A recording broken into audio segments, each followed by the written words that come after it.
Hey readers, welcome to The Club! The unfiltered book club podcast where we discuss all things fantasy, romance, pop culture, and our favorite topic, ourselves. We're your hosts, Ashlyn Clark and Katie Hoyt. Thank you so much for listening. Let's get started.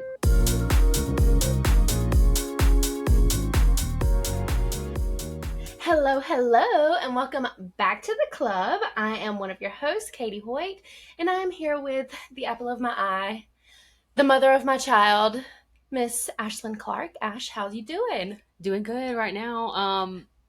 Finally recording this episode. For those of y'all watching on YouTube, we're sharing a mic. Yep.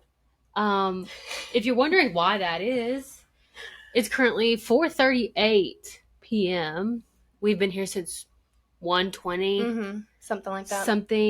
Trying to figure out how best to record this. Yes. In-person episode. As you guys know, the last one just didn't work out. Yeah. We ended up having to re-record the whole thing. And we just can't get our mics to stop echoing. Yeah, so that's on us. It's not on you guys. Not anything that y'all need to worry about. But we figured that this is our best bet, and so we're going to roll with it and just pray that it works out. Yeah, hopefully that we're loud enough that this will pick us up. But in the future, like, I'm probably going to have to just do it at home. I can't keep coming here and spending all day. This happened last time. We spent all day here. Yep. Trying to get this to work. Yep. And some people aren't born to be in-person podcasters, and that's fine. Right. That's okay. Totally. We have to recognize our shortcomings. Yep. Move on. Form a different strategy. So probably be back in front of the bookcase next time you see me.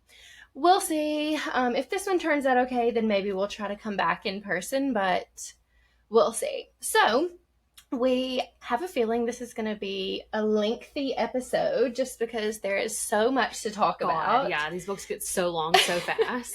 So we're going to try to be short and sweet. We're not doing a wrap-up episode this month, so we'll try to be quick. I don't really have anything personal to catch up on. They're building our house, and that's pretty much it. Yeah, I haven't had a lot going on. I've just been working since we last talked. Yeah. And I feel like nothing new. I haven't even picked up that's a lie, but like reading wise, like I just started Wings and Ruin today. I'm on like page 8, so I haven't even been reading since I finished this book, so I have no updates. But you are reading something. What okay, so since our last recording, I think I had started to read Love on the Brain the last time we recorded, but I had not finished it yet. Okay, yeah. And I really liked it, and I highly recommend it, but like the ending, if anyone reads Love on the Brain by, who is the Allie Hazelwood. Okay, if anyone reads that, can you text me, like shoot me a DM, something, because like I've got to talk to you about something at the end of the book. But then I also read, y'all, I'm finally almost done with that freaking The Crowns and Shadows series. The first book is A Song of the Marked. I've been reading it, I swear to God, since March. It's the same series that you're reading now. Okay. Yes, I'm almost finished with it. Since then, I've also read the 4th book. It was so good. There's a big cliffhanger at the end. How many are there? 5. And the 5th one literally just came out, like in July, the end of July. So I finished the 4th book, and I have 200 pages left in the 5th book. So I'm so excited. I'm like right there. We're about to wrap up what the final thing is going to be. And it's really, really good so far. So, so far, like I'm not. Like you're not 90% done, but happy for you. Right. Glad it's going well. Yes. So I think that's really it. Don't have anything else to catch us up on. So I think we should just go ahead and get right to the book. Okay, sounds good. Yeah. I will go ahead and start. So obviously this is our A Court of Mist and Fury episode by Sarah J. We love her. Everyone loves this book. This is like TikTok's crown jewel of female fantasy. So I'll just do the quick book synopsis, and then we'll talk about characters. So it starts with, Farah has undergone more trials than one human woman can carry in her heart. Though she's now been granted powers and lifespan of the High Fae, she is haunted by her time under the mountain and the terrible deeds she performed to save the lives of Tamlin and his people. As her marriage to Tamlin approaches, Feyre's hollowness and nightmares consume her. She finds herself split into two different people. One who upholds her bargain with Rhysand, High Lord of the feared Night Court, and one who lives out her life in the Spring Court with Tamlin. While Feyre navigates a dark web of politics, passion, and dazzling power, a greater evil looms. She might just be the key to stopping it, but only if she can harness her harrowing gifts, heal her fractured soul, and decide how she wishes to shape her future and the future of a world in turmoil. Okay, so I actually feel like for me, that's a great book synopsis because I could not tell you what's going to happen in this book. And you don't even know what the turmoil is or like anything that's like brewing. So I agree. This one's a lot better than previous ones.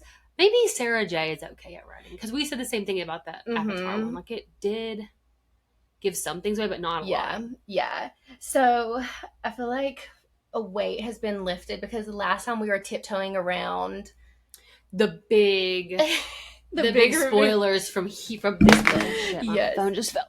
So Feyre is with Rhys. Thank God that's over, and we don't have to pretend like we love Tamlin. And to be fair, though, like I think we gave a good synopsis on how we felt reading it the first time. Totally, even if it's not how we still feel about him. Mm-hmm. I feel like it was fair to a first-time reader. It wasn't like all bullshit. Totally. No, like the way we were paid actors the last time to pretend like Tamlin was this great and wonderful. But I stand by everything I said. Like I genuinely felt iffy about their love the first time that I read it. I agree. There's still like not a lot of substance. There, obviously, as we find out in this book, like no substance. Right. Exactly. And so it's pretty. And we find out why. So I do want to talk about the character lineup, which is what we usually go to next. So we have the characters that we already talked about last book, but so much changes. So we'll talk about them, but we're going to try to do this rapid fire.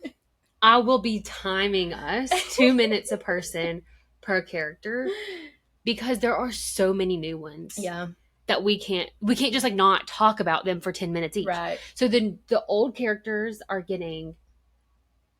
you're getting a timer. Okay. So I'll go ahead and start. Okay. Go ahead. A timer. No, you can start each character and I'll just start you a timer and then I'll have my rebuttal for 2 minutes. Listen, the reason why I got the timer is because I literally wrote a novel on about Feyre. About Feyre, who we've discussed and hashed out. But she is a changed bitch, so we're going to give her 2 minutes. Okay, so I'm going to just chit-chat, and you're welcome to chime in, especially if you have, like, something that you agree with or something, but I will try to be quick. Okay, so here goes Feyre. Ready, set, go. Okay. I really want to talk about how sad she was at the beginning. Like, the first time I read it, I did not realize she was truly miserable in the Spring Court, and I feel so bad for her. Obviously, it was, like, trauma from under the mountain and everything, but Tamlin, like, wasn't doing anything to help her. Not even, like, I don't know. It's like I know that he felt bad for her and he cared for her, but I felt like he wasn't, like, really going out of his way to, like, help her. Her wedding dress. Oh, my God. She's such a baddie. I love how powerful she is. I love that she's the high lady of the Night Court after fucking Tamlin told her that there was no such thing. No such thing. In your face, Tamlin. Let's see. Oh, I love that when she found out that she and Rhys were mates, she went to the cabin, took time to reflect. I know it was like days, but I honestly felt like it didn't take her that long to come around to the fact of like accepting it and being happy about it, especially because like the day before she was like, I should tell him my feelings and about how I love him. I want to know what happened with the cauldron at the end when it didn't work. Like what happened? And also I'm confused about the starlight that radiates from her. Just kind of like generally don't understand that because if starlight's from the Night Court, but Rhys doesn't radiate starlight, he's like darkness. Didn't he say it was Dawn Court? No, it's starlight. That's what she said. So anyway, that is my recap. That's great. It was 1 minute and 40 seconds. So I'm going to start myself off on a timer, but I totally agree with what you said. And not only did Tamlin not help her, he like stifled her the whole time, and it was so fucking annoying. I also found out why we thought there was a sex scene in the last book, because it's chapter 2 of this book. Like, it's immediate. Yeah. And it was fine. Nothing to write home about. Right. But it solidified how we already felt about their relationship, like, in general. And I think that in this book, I realized that the reason why everyone on TikTok hates Tamlin for not helping her under the mountain get out is because she says it in the book. Yeah. He wanted to fuck me instead.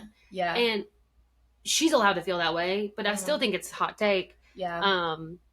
Because what was he going to do? Right. What else about her? I loved getting to see her come into her powers, even though it was like really messy and like a lot of times it just didn't work out how she wanted. Yeah. The fact that it ends with her being like put back into the spring court as a baddie, like she literally has all of her powers and she's faking everything. Yeah.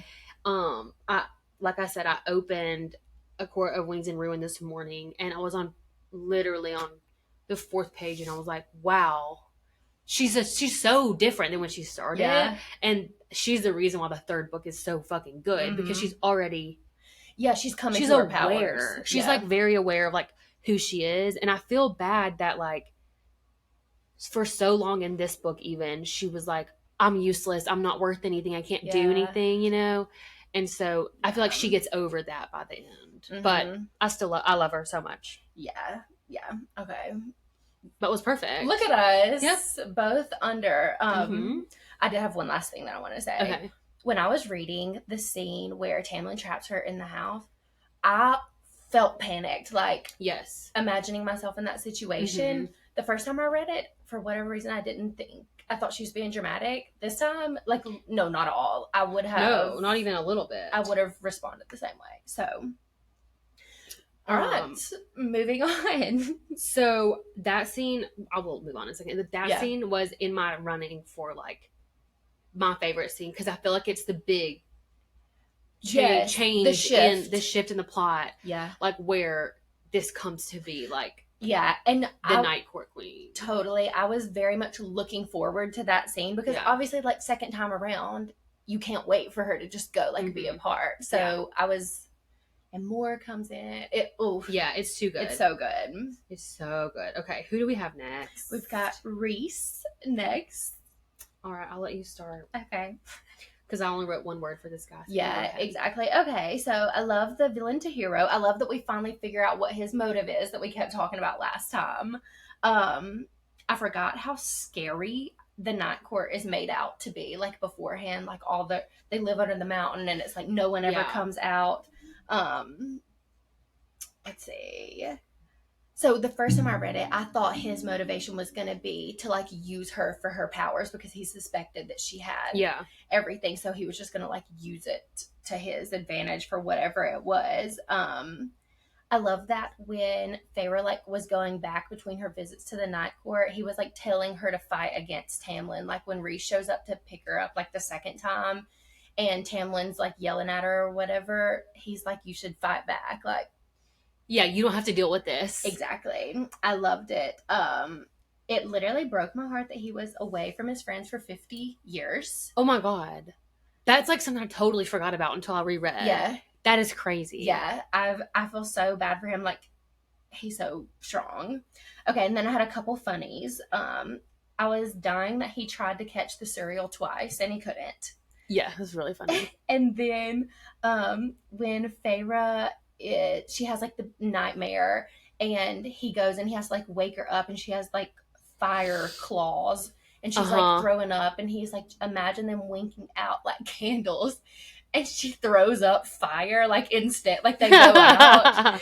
And he says that's one way to do it. I just thought that was funny. But then my question is for Reese, how were they able to track his magic whenever Hybern was, like, tracking him through? I don't know, because I feel like that's a big part of the plot like shifting from like Feyre and him to like the war. Yeah. It's like they're able to find him. Yeah. And I don't know how, unless there's like someone that was like with Amarantha that's familiar with his power that like went back to Hybern. It could have been the ACOTAR or something. I don't really know. Yeah. But I would like someone, if anyone understands that, to expand upon it. Yeah.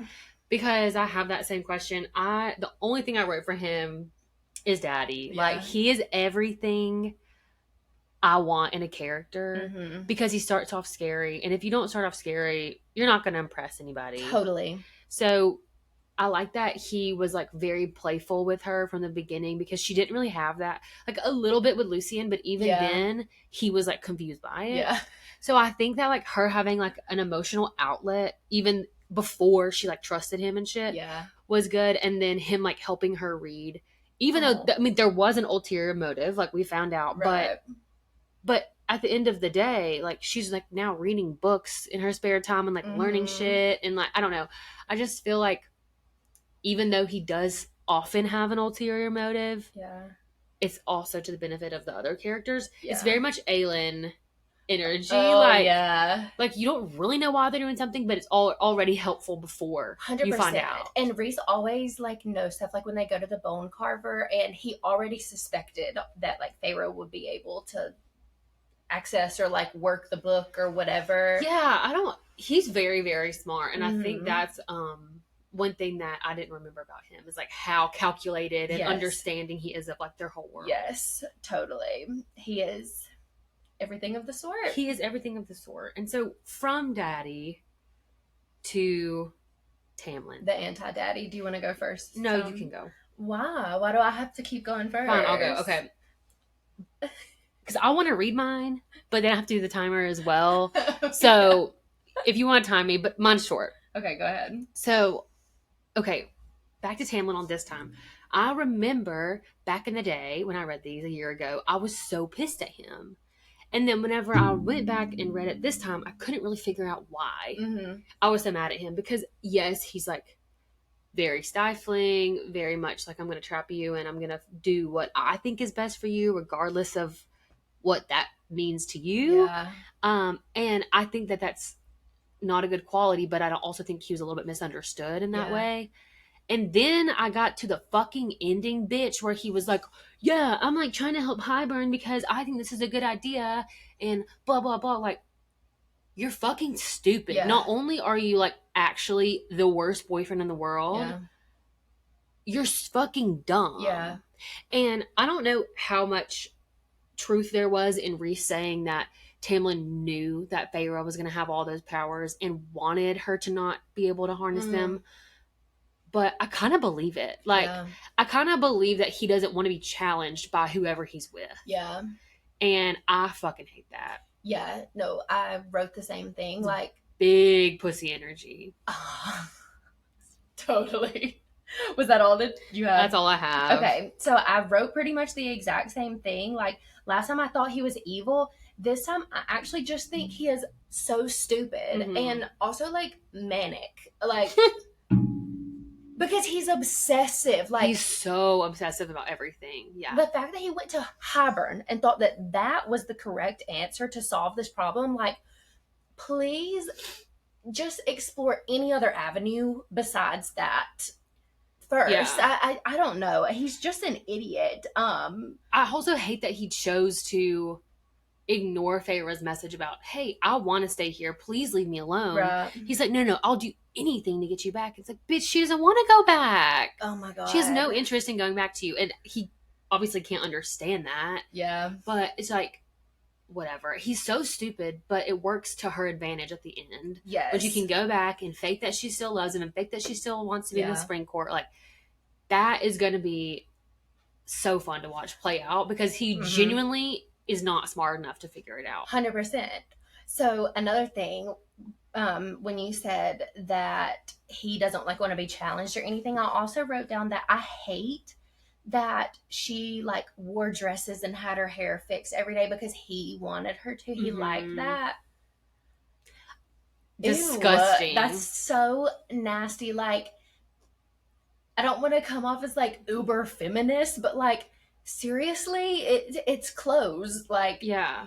why can't she wear what she wants to wear and doing stuff for like the pleasure of your husband because he wants you in dresses? And no, like, I really feel like it was stifling her on purpose. So, Yeah, no, that's why I think I believe Reese, because it's like it does feel purpose. All of it feels so purposeful, yeah, and so like self righteous. yeah, Like this is how I want things, yes, and this is how they're going to be done, and there's no such thing as a high lady. Mm-hmm. So I don't subscribe to the Talon camp, and I couldn't remember why, but eventually I was reminded. Yes. So someone submitted to our box. They said Tamlin girlies finally like get their glow up in this book, and Yes. we all were there except for some of us were team Lucian over Tamlin in the first book. Nonetheless, anyone with a brain, right. Nonetheless, you still want her to be with Tamlin, and like you're fighting it the whole entire time that she's getting close with Reese, and you don't want that to happen. But we all graduated from Tamlin to Reese, and we're all better people better women. Agree. For it. No, I totally agree. And since we're talking about Lucian, we can do his 2-minute spiel too. Okay. This is the biggest beef that I've ever had with Sarah J. Maas in the world. This is the best character from the first book by far and away. Loved him, wanted to be his friend. The amount of toxic, like, bro shit he was doing at the beginning of this, like, well, Tamlin said we have to be a united front, and Tamlin said that you can't leave the manor, and blah blah blah, and I see that you're withering away into nothing, literally, and like not eating and like not painting, but guess what, Tamlin said so, right. So this is what we're doing. I fucking hate that. I need a redemption so badly for him in the next few books, I don't know, whatever. Because I also hated him at the end whenever this whole shit happens where Feyre's family is like tortured into the cauldron. Yeah. And he's like, you're my mate. Read the fucking room, bro. Read the room. She doesn't care. She's engaged to somebody else.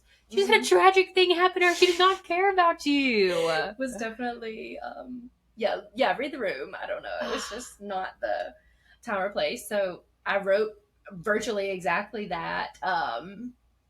At first, at the beginning, when Faye was so miserable, Lucian has given her like a belt for her knives that she can wear. Yeah. And I'm like, okay, like he really is trying to help her. And this whole time, like you said, he's aware that she's struggling, but he just like, he's daddy's little boy, you know, he's not going to step out of line. And I hated that when he like ambushes Feyre and Reese up, like when they're in like the Illyrian steps. First of all, I didn't even remember that, but like, why? I did not remember that, and I was so disappointed and just mad at him for even going along with it. But I also wrote, I understand like Elaine comes out, that mating bond has to be like a really strong emotion or like experience. You gotta reel it in. There has to be a happy medium between some decorum. Right. There has to be a happy medium between how soon Lucian told Elaine and how not soon Reese told Feyre. Like, can we meet in the middle somewhere where, you know, like he could have waited a week or two depending on what happened, but like right as soon as she comes like a wet cat out of the cauldron. No, I cannot agree more. Like, what? Like, in what world is that the perfect time to announce that? It's in front of other people. Like, she's freaking out. You're talking about. This is in front of the King of Highburn. It's just like not the time or place. Like, I don't know. I feel like maybe there was a lot of stress. There's a lot of like thoughts that are just going through your mind. A lot of emotion, but you really have got to keep that in check. Yeah. The one thing I did like, this is a redeeming. Very, very, very small redeeming part for Lucian is at the end, he knows that bitch is lying. He sure do. And it is the best thing. I literally cannot wait to see how it plays out from here. Like, he's like looking at her different. He's like, you're not serious. And the funny part is like, what can he do? He can't tell Tamlin. Tamlin will not believe him. Exactly. So this is a good point for him and Tamlin maybe to like figure each other out and be like, oh, like Tamlin's not this perfect leader doing everything right. Like I don't need to abide by all of his rules. So that's what I was gonna say. First of all, Lucien knows he also can't step out of line with Feyre because of Elaine. Like Feyre could easily just keep him away from her for forever.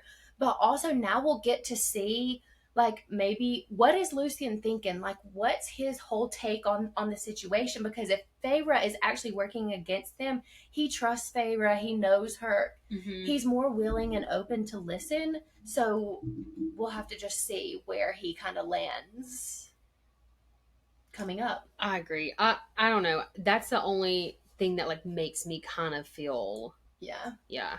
So we can talk about Elaine too. I mean, we just kind of hinted about their whole sitch. Yeah. So for her, for this book, she's again like she's fine. She's not as a big of a nothing burger as before. Like she does like kind of stand up for herself a little bit. Yeah. I liked that she was like very welcoming to Feyre and the inner circle of Reese's because she knows that this is like really important for the war and going to help the humans.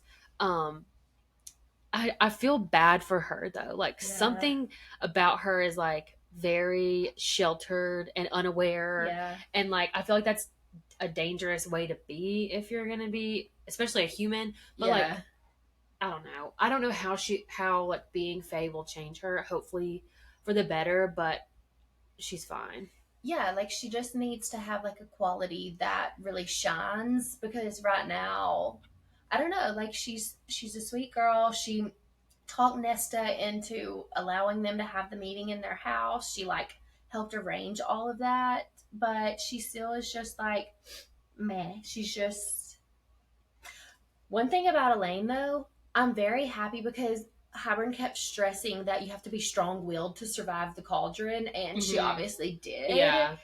So it's in there somewhere. Deep down maybe. She's got some kind of quality that the cauldron obviously recognized in her.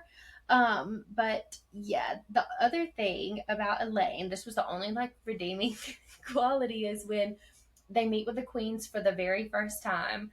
And they all like winnow out, and Elaine says, "I hope they all burn in hell." Okay, that part was funny. Yes, I agree. I actually liked that part a lot because I was like, I'm so happy Elaine said something mean. Yeah, but true. It's not like she was like just being a bitch for no reason. Like that needed to be said, and I'm happy that she said it.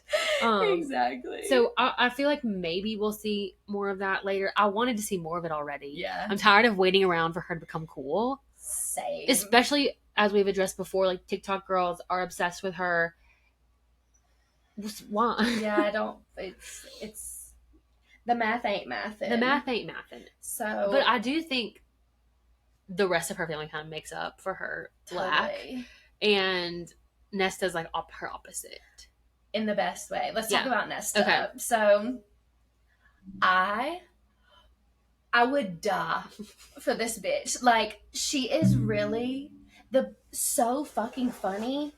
She is the best. Like, if you don't like Nesta, you're unwell. After you read this book and you're not like dying to have Nesta or someone similar to Nesta on your side, you're not okay. Like, she's the best. So I wrote down a few times when she was the best. So the first time she meets the Bat Boys, she sits at the head of the table, which is I love that part because she was like a queen ready to hold her court. I loved that. Her rightful place at the head of the table. No fear. She just goes toe to toe with Cassian, who's big. He big. And like they just say over and over, he's like the biggest and baddest Illyrian warrior of all ever to exist. Like with his 7 siphons. Nesta, she ain't gonna back down. And then even like that night after Rhys and Feyre are saying like it would be nice to stick around to see like who would be the last one standing between Cassian and Nesta, and both of them said their money's on Nesta. Nesta, yeah. Mine she's too. Terrifying. Yeah. 100%. Let's see, what's next? When the queens like still refuse to give the book, She's literally screaming at them, like, Yes. give my sister the book. No, give her the book. And you're a fucking coward. Yeah.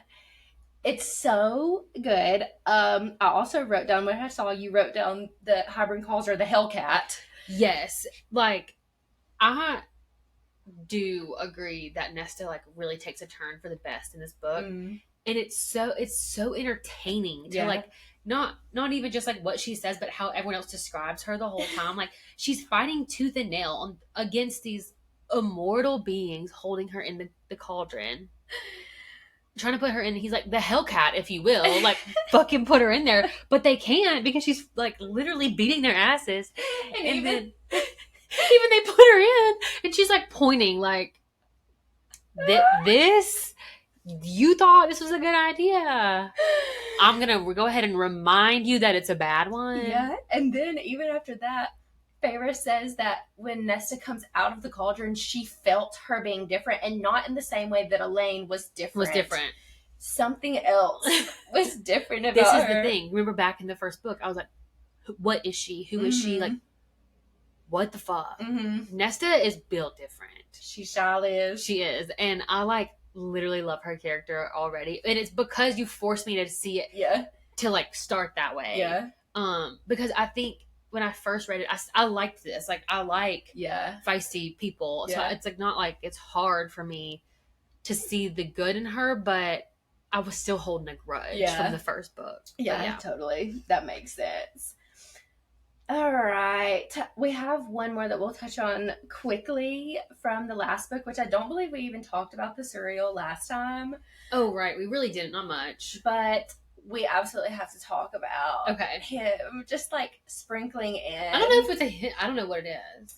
He or she, young or old. We don't really know. The Suriel just happened to like drop that they were mates. Yeah. It was the funniest shit, and I like to think if I was an immortal being with all this knowledge, I would be stirring up shit for no reason too. Absolutely. Like, especially like I'm hanging by my foot from the tree. Like you caught me.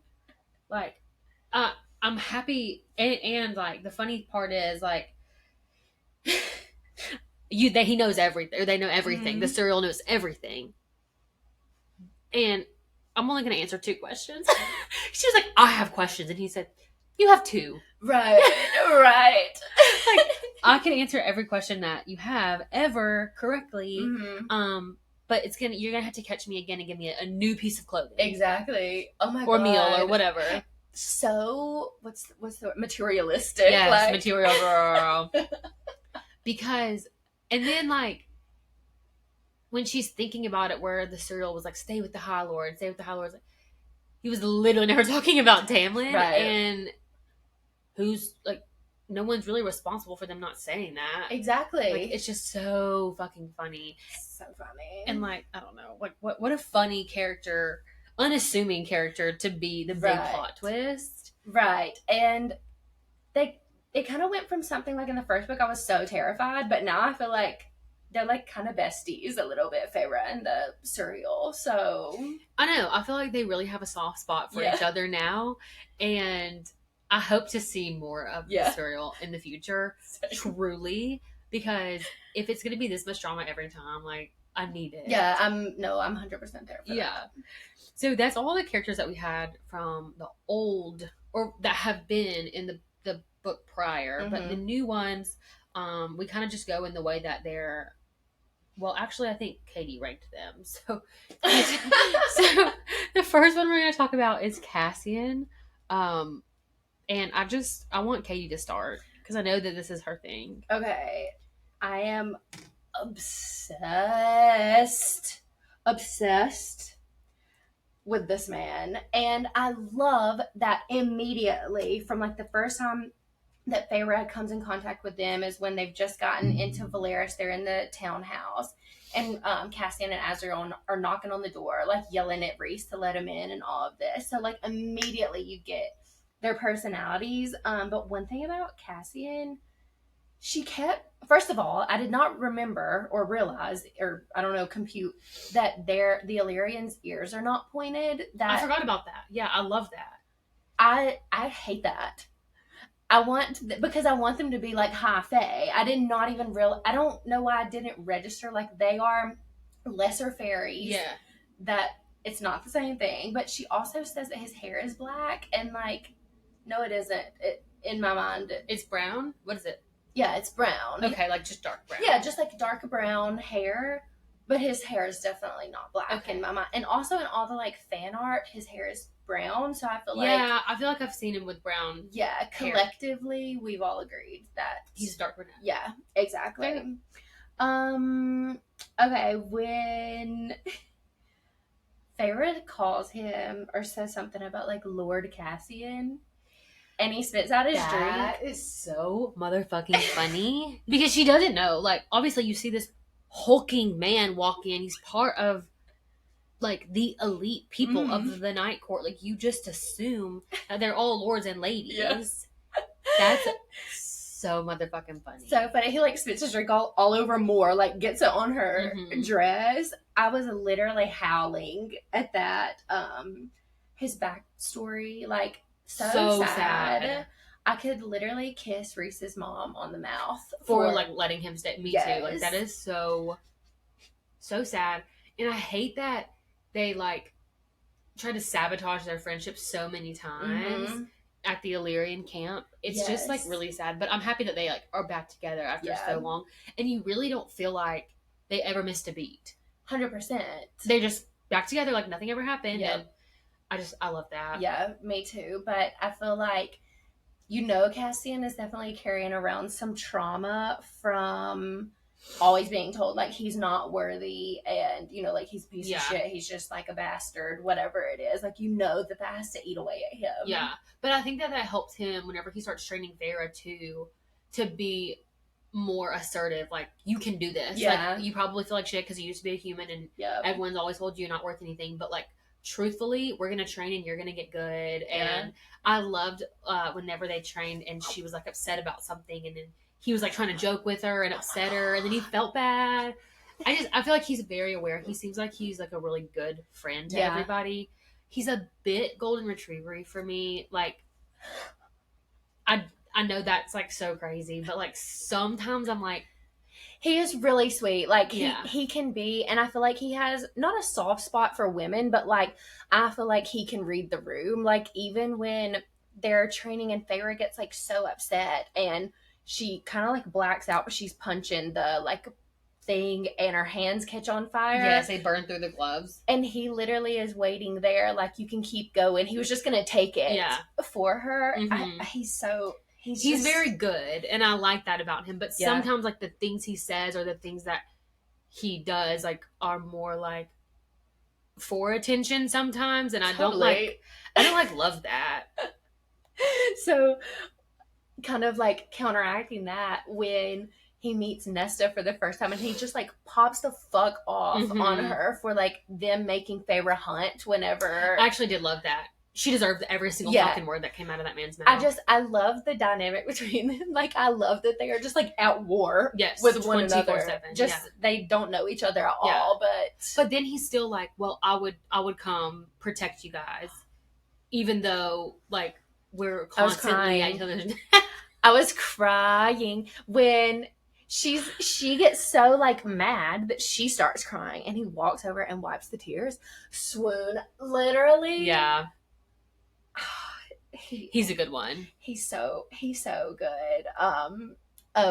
Also after Reese and Feyre come back from the cabin after like the mating bond, and like it's well known, like he says, or Feyre says, that people start gathering up like women and children and taking them up in the air to like keep them away from Reese because like it's scary, And Cassian starts like putting his hair up and like saying shit to Reese, and he has the gall to say like, Feyre doesn't look that tired, like maybe she could go for a ride, like maybe I could take her for a ride or something like that. Like, the balls. I know, he does not give a fuck.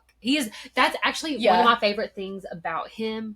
He's not fucking scared of Reese. No, and that is my favorite part about every single person in his inner circle. No one is like balking at him. Yeah, like he's so like powerful and blah blah blah and all this stuff, which is Right. all the things that I love in a character. Right. But your friends can't be scared of you. Like they have 100%. to be able to hold you accountable. And that is like one thing that I loved about Cassian is he's like, not only am I not scared of you like as a person, like I'm gonna challenge you to a fight. Right. and win. And it's not like Reese is not capable and they're not aware that he's capable of just ending them at any point in time. Them. Yeah, like that's not lost on them. They just genuinely have such a good relationship and that trust and like it, amongst them. But then at the same time, like, so he does that, he fights Reese, like he'll challenge him, whatever. But then whenever they're about to go into Highburn and Reese is like obviously so protective over Feyre, and Cassian is like, with my life I will protect her with my life. And like I truly believe that there's nobody else I would want protecting me with their life. No, same. And to round out the bad boys, Azriel as well was like, with my life too. Mm-hmm. This motherfucker is such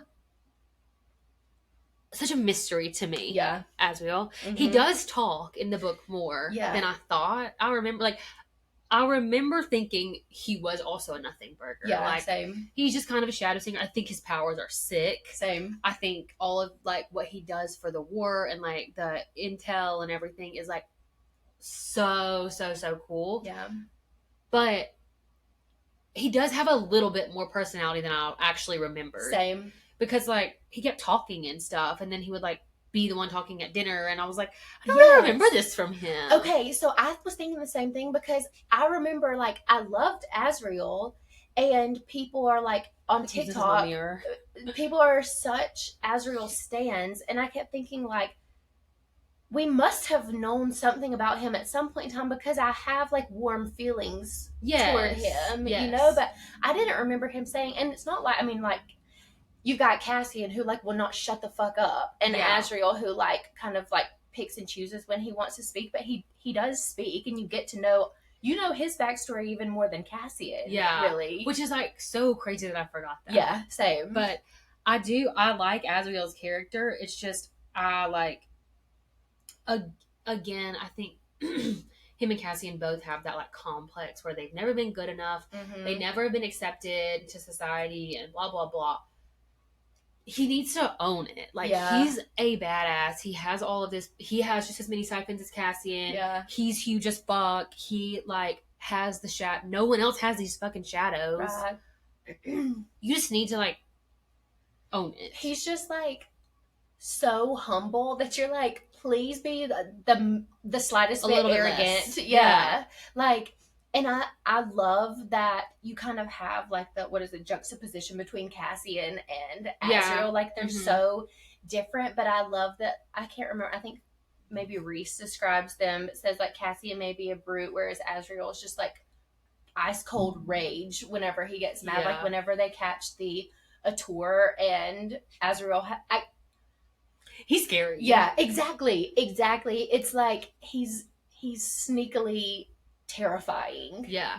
I like that. I just wish that he would own it more, like in social settings as well. Like recognize his worth and move on with it. And the fact that he is like, I guess, in love with Moore. Hate that. I hate it.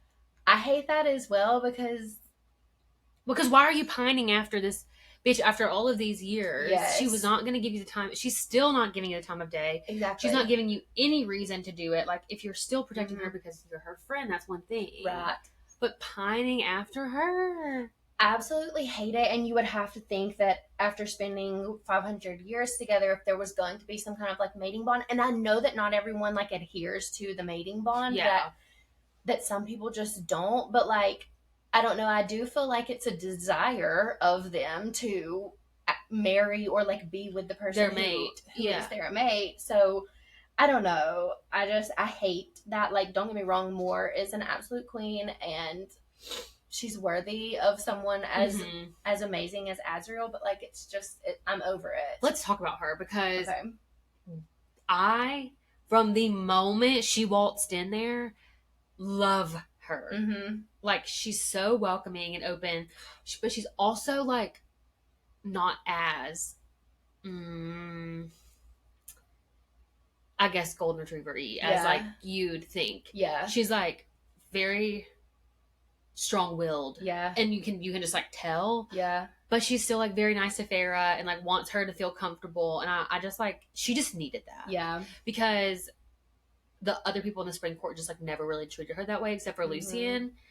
And I think that helped her kind of adjust to her night court era a little bit better. And it had to be like culture shock because, okay, so when you very first get introduced to Moore is the night that Rhys brings Feyre back, and all you get is a female voice saying like, well, that went well, which is so funny in hindsight because you know that Moore knows that Rhys and Feyre are mates and that Rhys like is trying to or like would love to love her.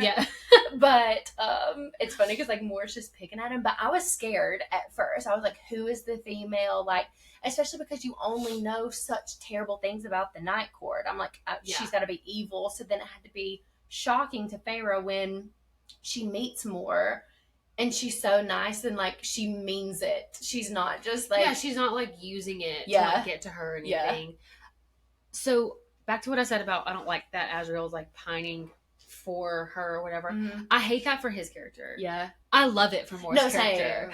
Same, because she's that bitch. Exactly. Because Cassian is still obsessed with her in some little way.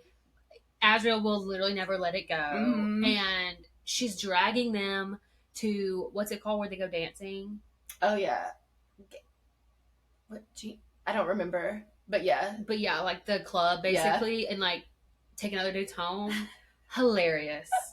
So fucking funny. And I feel like her power is like still not fully understood, but I love that she's like, well, I was born too powerful for the Hewn City, right? And my parents knew it, and like, you think that you're gonna like sell me as a breeding mare? Yeah, fucking right. Yeah. Like, I love that she took matters into her own hands, and she knew that they were gonna like crucify her for it, literally, and she did it anyways.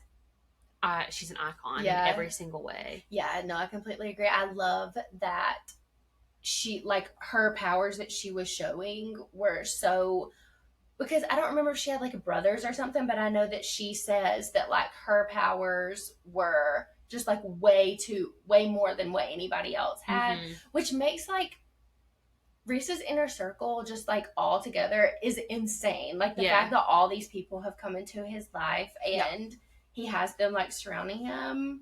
Well, it's Rhys. True. Like, he's gonna find the people. True. Like, he's not just gonna let these people just live alone and like, challenge him. Right. He's gonna make them. But she's his cousin. Like, there's some sort of weird powers that run through their blood anyway. Yeah. But yeah, I fucking hate her dad, and I love that when she waltzes in there wearing next to nothing, bright red dress, she's like reminding them that they're just alive because she just chose to leave them that way. Exactly. Like they're not really... At any point in time... She could change her mind. Exactly. And Moore's dad, like, Rhys did not punish him harshly enough for me. Like, there could quite literally never be... I mean, they could staple a note to him and throw him across the border of the Autumn Court, and then maybe they would be even. But not really at that point would I feel like vindicated. No. Because he deserves worse. And every single one of all three of those boys want to like crush him into dust. And she's just preventing it because she's nice. Oh my God. She is the best. Like, I just immediately fell in love with her as soon as, and I love that, like, I can't remember. I think Feyre says something about like Moore never came to hang out with me that first week, and Rhys is like, "Well, you never asked," and Feyre's like, "I didn't realize she was serious." Yeah, like I never would have assumed that she meant that. Exactly. She just.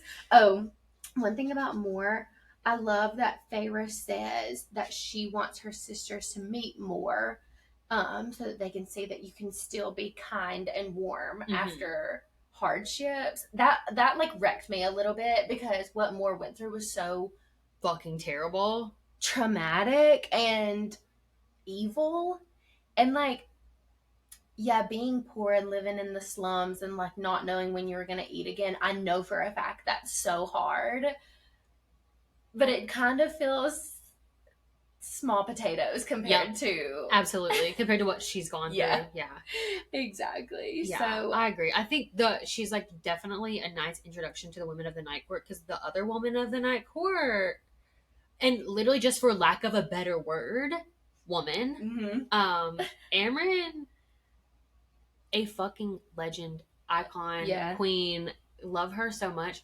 Have never been more scared of a character that you're supposed to be friends with. Same. And I love that everybody, for the most part, still treads lightly. Yes. Not sometimes, because there was like several instances where Cassian would like growl at her or whatever, especially when she would call them dogs. I loved it, but they all still do tread lightly. Like Rhys kind of won't even ask her about herself or her past, like her history. No, he's like, what Amryn wants you to know, she will divulge on her own. Exactly. She is so scary, but it's, again, like same as Nesta, it's someone that you want to have on your side. Yeah, you respect her so much. Yeah. And I just don't understand what the fuck she is, how she got trapped in that body. I want to know more about like how she got out of the prison. Same. And what she did to get in there. Why was she in the prison? She's so scary. Same. And like, I know that like when there was the attack on Valeris, her power, she had gone into their minds and like made them believe that they were drowning, or her powers are so scary. And even when they were in the temple, she used her powers and she started glowing. Like, she's such a mystery. There's so much to learn about here, and I want to know every single detail. Yes. Yeah. I do too. And I thought it was so fucking funny when she gave Feyre that necklace to go into the prison and was like, this will save you, whatever. And then they were like, yeah, Rhys was probably looking at that wondering why you had it on, because he gave it to her for Christmas a couple years ago. Like, it's just literally a present. It's so fucking funny, but like, she had to do what she had to do for. Yeah, like, you got to get her in there. It was so fucking funny. Also, love that her and the guy from the summer corps like have that weird little fling. Oh my god. He sends her like the necklace, and then she's like using the blood ruby as like a paperweight. The blood ruby is my favorite thing. Like, especially because they keep saying how she's like holed up in her apartment, just like obsessively trying to figure out the book and everything. So you know she probably just like saw it, grabbed it, not even thinking one thing about it, because like, sure, put like a warrant, a death warrant on her name. Sure, like do what. Go on ahead, do what you want to do, but like, be fucking for real. At this point, it's a formality. Exactly. Like, you don't. There's no fucking chance. Exactly. No, I loved her character so much. She just is the best, and I felt like you kind of got a good. You got to see her, because like, regardless, I feel like she is a little bit like stone cold bitch. But you did kind of get to see some softer sides of her. Yeah, when she was helping Feyre like at the summer court, like get the book and everything. Yes. Like, that was a scary moment, but that was a really good scene. It was. Let's talk about the summer court in general. What the fuck? Why is it?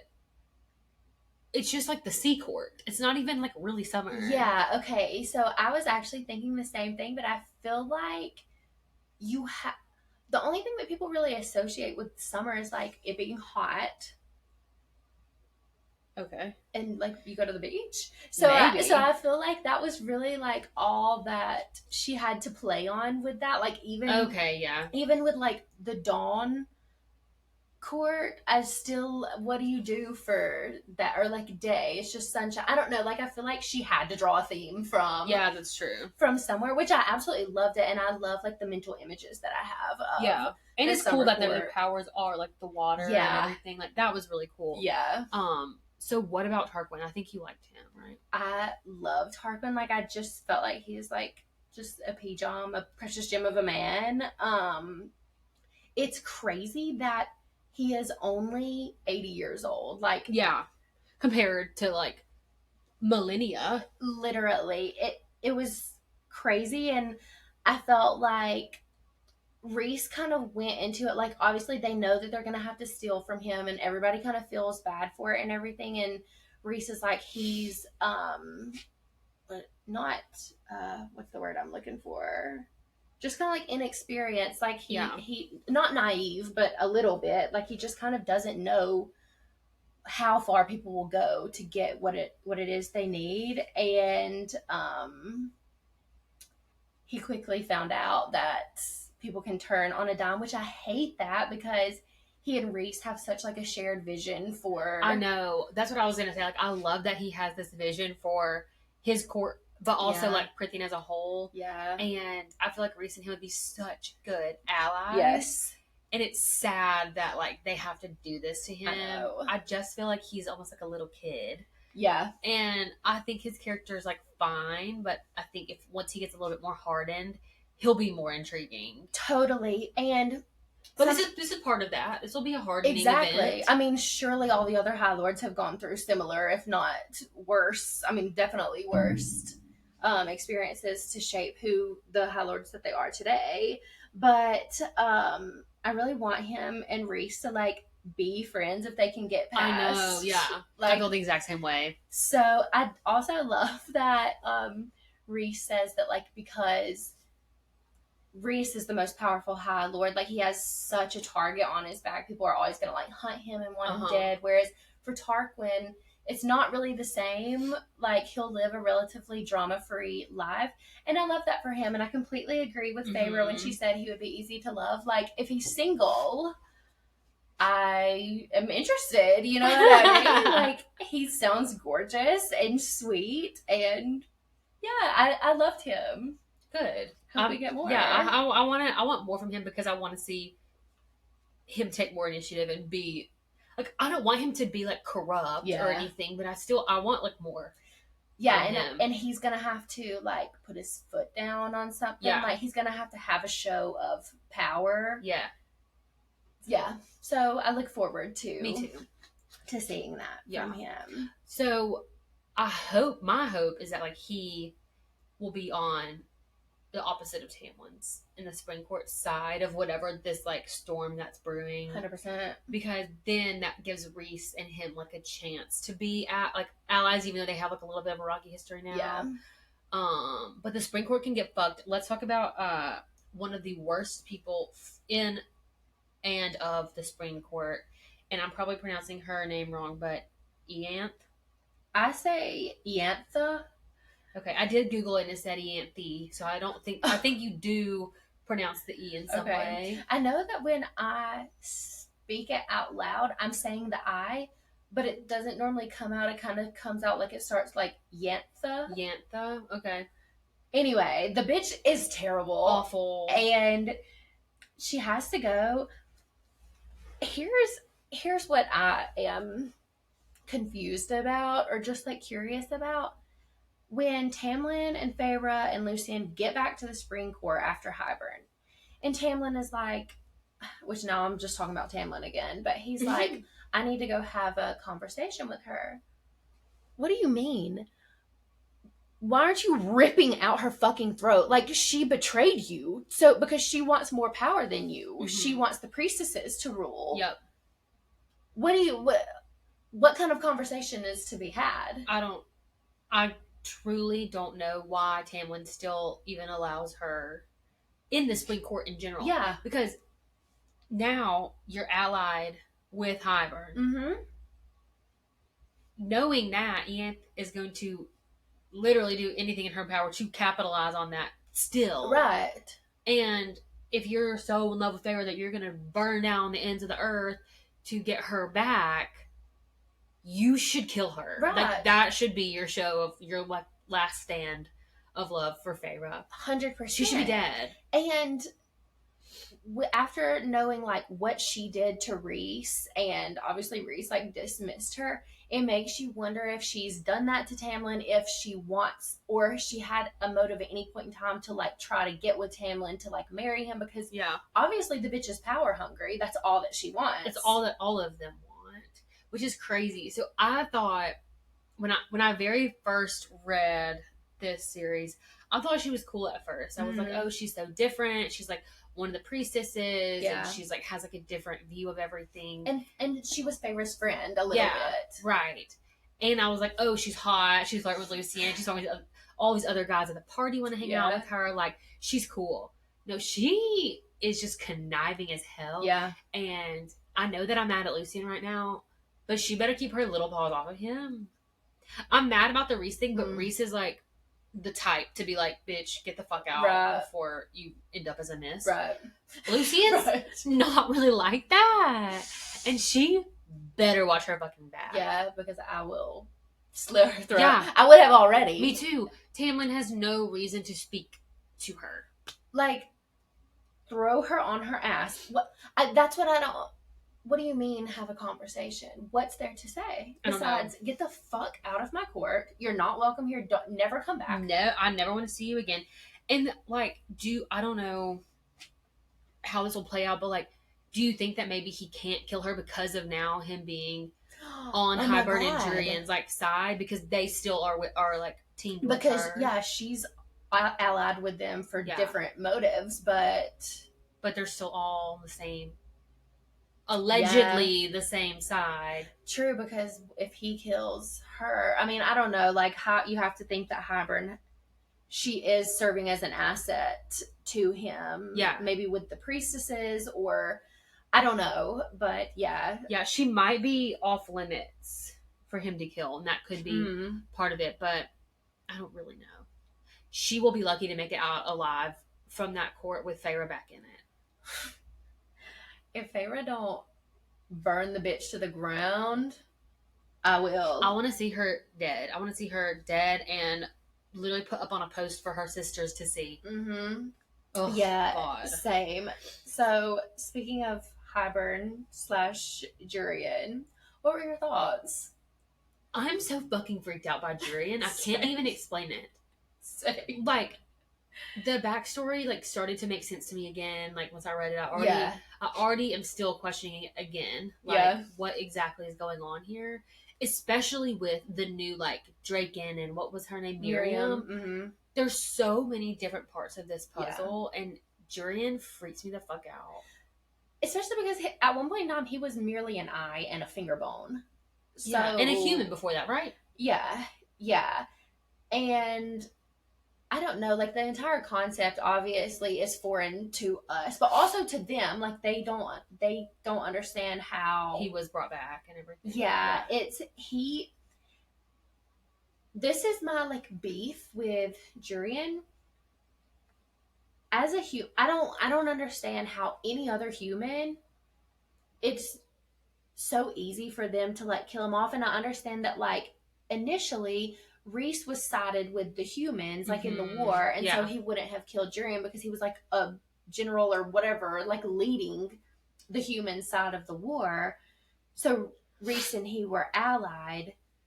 But why is Jurian any kind of threat to them when he's just human? It's not like he's a human with powers, or at this point a human with an army. I understand that at this point they were in the king's castle, so he had, like, a grip on their power. Reese couldn't miss them. I think he's other now. I think, like, after being Amarantha's, like, whatever, for what was that, like, 50 more years? Yeah.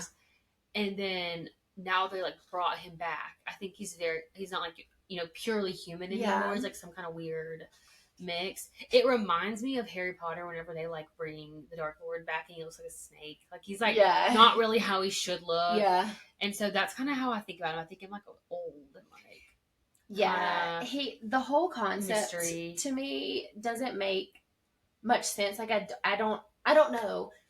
It's like, how is there a war between the humans when there's people who could kill? I don't know. I don't understand the entire concept. I'm just kind of, like, going along with it for the sake of the story. And I'm happy to do so, It's just, like, when I really sit back and think about it, it doesn't make sense in my head. I agree. And why would anyone, especially someone who was on the opposite side of Hybern in the previous war, ally with him? Right. Like, I don't think it's the same bitch. I think it's somebody different. And I know that they say, like, Jurian is like, literally crazy, has gone insane after, like, being in the eye and everything. But then it kind of explains, like, Hybern is using him to be that's what it was, his person that talked to the queens on the continent, because Hybern has no plans to take over the continent. And in exchange, Jurian got to know who was in Reese's inner circle. if the bargain feels the whole thing is so confusing to me, but it feels again, not, I will go along. Not equal. Like what? So Jurian could have anything, and he just wants to know who Reese's friends are. I don't know. It's probably how he ended up tracking his power, because Jurian knew who they were, and then Azrael had been coming in and out of like the Queen's place, and he could track him. So it probably just like spiraled somehow. He is probably more powerful than we understand. That's there. It has to be that way because Hybern, he like. It's not often that I read a book and I'm like, the villain is actually a threat. Like, typically, I just always believe the protagonist to be the most powerful. And Hybern is fucking scary. Like, so scary. That cauldron, and he's obviously smart. Like, he knows how to work around these people and knows, like, he's kind of like one step ahead of, and even Amren tells Reese, like, Reese, he is ancient. He's so old. He's had a very long time to gather all of his information and build his plan. He knows what he's doing. Like, I'm scared for real. Yeah, he's not who you want to be up against. So I understand like why Tamlin thinks, okay, well maybe I'll just listen to it. He's a fucking liar. Yeah, he's not. 100%. He's definitely going to invade every single person, and like this is all going to come back around to bite everyone in the ass. Yep. And so I'm happy that Reese and them are not trying to get on his side because they just know better than that. But at the same time, like, I would be shitting if I had to stand in front of him and like do all this stuff. It's so fucking crazy, and I don't want to really understand his plan or like his motive, really, right? Because everyone pretends like it's different. Like Reese is like, oh, he's gonna take over everyone, he's gonna enslave the humans again. Yeah. And then Tam was like, no, he's not gonna do that. He just wants something else. I feel like it's just like consistently like unfolding, and you learn more, which I will talk about later when we answer our little like prompt questions or whatever. But he is scary. The whole entire scene in his castle is terrifying, and it just continued to get worse and worse and worse. Like when Nesta and Elaine got brought out, I remember the first time I was shocked. Like, first of all, it was like such a good move on Sarah J. Maas's part to like bring them in. But I was shocked and terrified when they went into the cauldron. So fucking scary. And then had to break the bond between Feyre and Reese. I was shitting myself. Yeah. The entire time, and so pissed off at Tamlin. And I know that it's like just this running, not even joke, but this thing on TikTok. The last 100 pages of a Sarah J. Maas book ever are insane. It was ridiculous. Yeah. Like, how crazy. She's insane. Like, she is actually she is at home plotting and scheming and doing all this shit. Did you see where there's like 3 unnamed books on Goodreads? Yeah. And what is she plotting? I'm so freaking ready for the next. Like, I'm more excited for the next ACOTAR than the next Crescent City. Same. But, like, what could fucking happen? Yeah. For 3 more books to happen. Right. Like, I could handle 1 more book. But 2 in a novella. Like, that's a lot. Right. So, she's definitely always cooking something up. Yeah, and she truly, like... She knows how to make a scary as fuck character. Yeah, she is a mastermind. Yes, she's a mastermind. She really is. And, like, Hybern, terrifying. Amren, terrifying. The Bone Carver, scary as a motherfucker. Okay, let's talk about the Bone Carver for just a second, because something that I loved is that I love that, like, Feyre goes down there, they've given her pretty much a script, like, say this, do not say this, like, never lie, all blah blah blah. Yeah. And she says a question for a question, and so he proceeds to ask her like 600 questions. Yeah. Because he's so into her. He's so into death. Because he's never got to experience it. Yes. He wants to know. And I know that there was like talk of like they came from somewhere else, like similar to Amren. They wants to go home, so he probably is wondering if there's like the death is the same kind of like portal or whatever it was that he used. I loved that part. But here's my thing is that he's so knowledgeable. Feyre really should have like acted on the number of questions that he asked her to just like find out some other shit because like I agree. Like she basically let him ask whatever he wanted so that he would answer her 3 questions. Exactly. And so like it's the scales are uneven. She needs to go back and just he owes her. And I thought it was so creepy that he presented to her as like some little boy. Ew. And then Reese was like, I saw Jurian. Like, what? So that freaked me out. Same. Okay, so then the first time I read it, I was hearing the voice as like a creepy, scary, like similar where it's like multiple voices in one, not old, not young. She loves that. Okay, but she says that it like was the little boy talking, which is so creepy. Like literally nasty, a spider shiver spider walked down my spine whenever I imagined it. Same. I experienced that exact same sensation. Like, it was so scary. Yeah, the prison in general is just, oh my god, terrifying. Yeah, I was scared the whole time. Like, I honestly can't blame Feyre for not being able to go in that first day. No, because I would have pissed myself too. Same. My bowels would have turned watery, as they say. Oh my god. Oh, 100%. We didn't even talk about the Weaver. Y'all, I was so scared. Half of this book I was so scared. And then I was just disgusted on the detail of her climbing out of the house. Oh my god. So nasty. The Weaver actually might be just creepier than the Bone Carver just because of like Farrah was describing it was giving like Hansel and Gretel, like this cottage in the woods, you know, but like actually you get eaten. The whole thing was crazy, and I loved that like she says that her house was set up like a game, like none of the floorboards creaked. Mm-hmm. The door didn't creak when it opened. Like it was set up to be like a game to the Weaver. That she wants to like play with her food. Exactly. That's so fucking creepy. Mm-hmm. And I was so mad at Reese for not like, mad because I was panicked. Obviously, yes. Like, get in there and get her out. Yes, obviously, like Feyre could do it, and she did do it, and like she kind of needed that push to remind herself like she's powerful and she's strong and blah blah blah, all that crap. But I was still mad at Reese, and then when he did help her out of the thing because he was like. Got in her mind, was like, calm the fuck down and crawl out of here. Like, you can do it. Yes, but I love that, like, she gets up in the trees and, like, runs away, and he's just, like, perched. I know. Picking at his nails, like, cleaning underneath his nails. I know. I love him so much. Same. But yeah, Miss Weaver is... Add her to the list of scary-ass fucking characters. I agree. Okay, so before we move on, the last thing I want to talk about is just Valeris in general, because I love this element of the book, and I haven't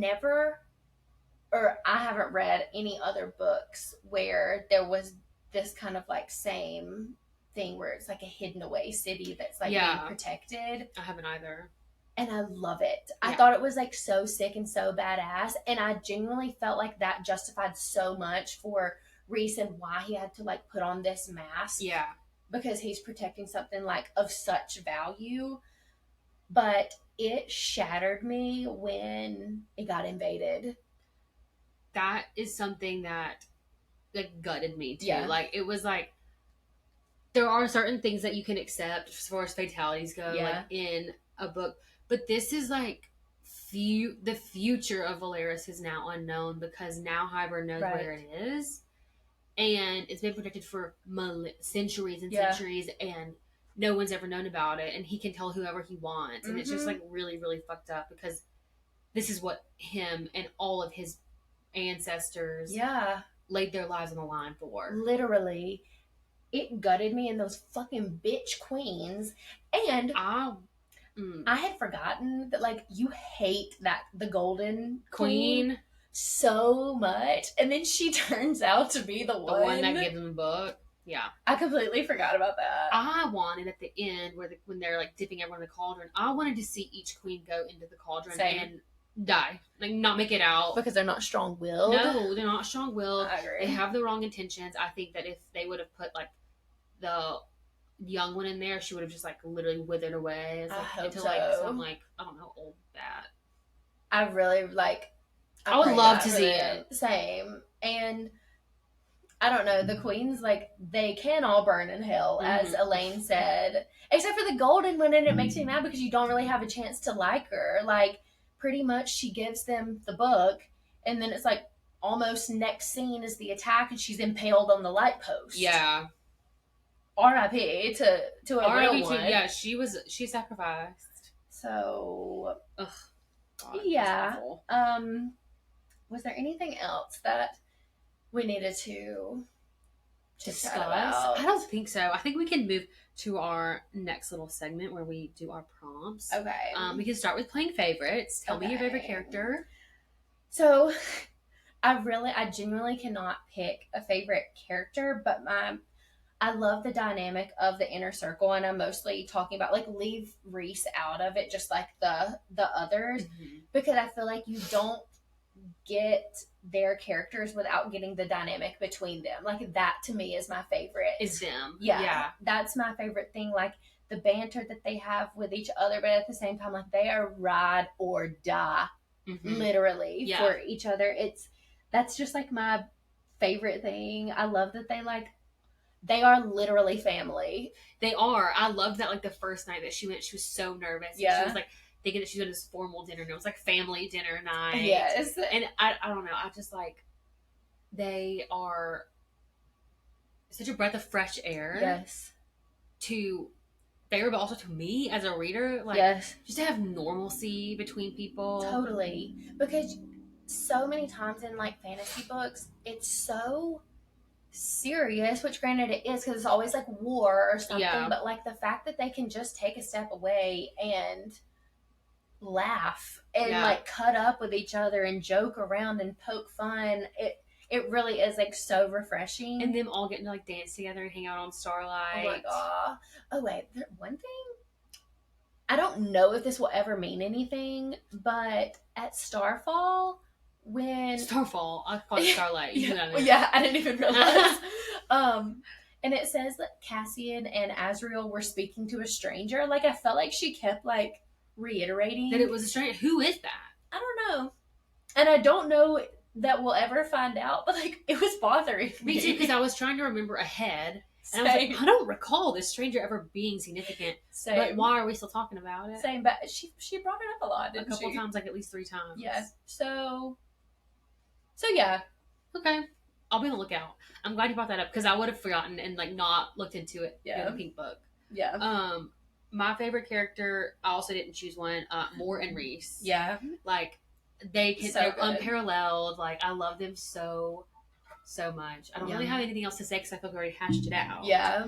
But they're the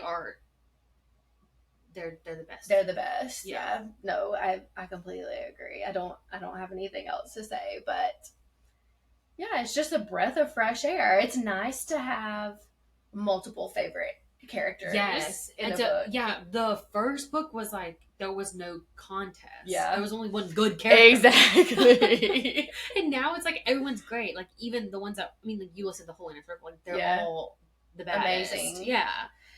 So what was your favorite scene? Okay, so my favorite scene, I love the story, the whole entire backstory at the cabin where Reese tells Feyre from start to finish, like how he knew that she was his mate, starting from like he started to have the visions that were almost like dreams or whatever. I love it. It's so sweet. Literally, like I almost get choked up when I go to talk about it, but after he finishes the story and Feyre like goes and sits in his lap, and she tells him that she loves him, and 2 silent tears roll out of his eyes just from like the relief of her finally saying it back. It's so precious. I loved it too because he was like talking, saying all this stuff, and she just goes, "You love me?" And he's like, "Yeah," and she's like, "Then eat." Yes. I loved it. So iconic. And then also, like they're having sex after, and he like takes the glamour off him so she can see like him in his full power, and it's just like darkness radiating. So sick. So daddy. I want to see it. I would like to see it, please. So if you make fan art, do that scene, because that's really what I want to see. And then like even after that, after that scene and they go back and they meet the queens for the second time, and I guess I don't know if they ever say to like Nesta and Elaine that they're mated, but then Nesta is like, that's why you painted the stars on the. That was insane. I loved that. Same. How did she get? She's so smart. She is so smart. I don't know. It was the best. But then my honorable mentions were retrieving the book with Amryn, and then obviously at the end where it's revealed that she's the High Lady, like so slay. Iconic. Yes. Such a slay. So those are my favorites. And what about you? Okay. So when I think about this book, like every time I think about it, I think about the battle in Valeris, where Feyre finally is like, I'm taking a stand. These are my people too. Yeah. This is like my home now. And she gets the water wolves and she kills the ACOTAR hard. It was he deserved every. Oh my God. But it seriously, it couldn't have been more perfect. She's like, this is for Rhys. This is for something, and this is for me. Mm-hmm. Oh, I loved every single second of it. Same. And she used so many different powers in that one battle. It was amazing. And like, Rhys wasn't there, Moore wasn't there. In my mind, like when I remembered back, I thought Moore was there originally, but she wasn't. It was just her and Cassian originally. Yeah. And then Amryn comes in to help. It was just like such a team effort. And that's whenever she finally goes to like the artist quarter and like looks around. Yeah. And so I think that is like my favorite scene, just because she's finally figuring out her powers and how to use them and how to like use them in a good way, like to save people. Right. And also like by her own merit, like no one was there to say like, Feyre, do this. No, or even Cassie was like, leave, like go, like you don't need to be here. And she's like, no, I'm not gonna do that. So I loved that. Yep. My runner up was at the end when she asks to break the bond, and Moore knows that she has ruined all of the wards that Hybern had on his castle, and she winnows to show Rhys what has happened. And Hybern's like, how the fuck did that just happen? Like, how is everyone winnowing? And no one suspects that it was Feyre. Yeah. Like, people underestimate her, and I hope they continue to. It was so iconic. It's so in her favor. And the acting skills of everyone. I love when Feyre says like Moore picked up on it, and even like Rhys, she finally was able to like get through to him, and then it's revealed like he only broke the bargain bond, and they because say you can't break a mating bond. Exactly, they say like he would have to like go so deep to break our bond, like it would just be impossible. Amber just says a bond like that can't be broken, and he says no, it can't, and everyone's like, what? Like they really thought. I love just like at the end, especially because like Azriel and Cassian are like so unwell, like oh my God, like literally dying. I can't believe it. And Rhys is just like, yeah, and this and this and this. It's so iconic. Like the ending of that book, so good. And that's actually why I think that the third one is my favorite, because everyone loves this one because it ends so well and there's so much good stuff in it, but it sets you up so well. Whereas I feel like this blue book, whatever, teal, like I have this thing where I always think that green is blue, so like I think this is a green book technically, then the little small one is blue. So this book, it takes a while for the plot to like reveal itself, and I don't like that. I like I said, like I opened the fucking book today in the car and it was like, boom, like I'm back in the Supreme Court. And also the way I was ravenous to open the next book. Click it on my fake Kindle. I want to read, like I need to know now. It sets you up. I cannot imagine the girlies who read this when it came out and then had to wait for I'm ACOTAR. So sorry. No, like I would have to be institutionalized. I know. So it was like such the perfect ending. So fucking good. I agree. All right, so now we always say talk some shit, but like Are we really going to? I physically Probably can't. not. Yeah, I cannot. So what was your least favorite scene? You already touched on this, but Lucian coming to steal Feyre from the forest is the worst fucking piece of literature I've ever consumed. Lucian, you're smarter than this. You're better than this. Mm-hmm. And she's going to beat your fucking ass for it. And I hope she does. Because how stupid you have to be for this. She wrote you a letter and told you to leave her alone and told you that she was happy. And you're just choosing to take Tamlin's side for essentially no reason. Yeah, because he told you to. Because he told you to. And you're risking your life. I'm so happy that she fucking grew the wings. Oh my god. And winnowed. Yes. And like, he realized like, oh shit, like you're part of the Night Court now. Mm-hmm. Because that's what he needed to realize. Yeah. But I was absolutely gutted. I did not want to see him on any sort of opposing side. No. And you obviously know that it's, you know, a possibility because he's in the Spring Court. But I didn't want a blatant show of disrespect. Same. I agree. It's like we're just grasping to this hope that he's just kind of doing what Tamlin wants, but he doesn't really believe in it. Exactly. And this part made me question that so much. I was like, I thought you were just letting your friend be dumb, but you're being dumb too. Yeah. And then he like looks at Reese and he's like, your whole court is dead. Buddy.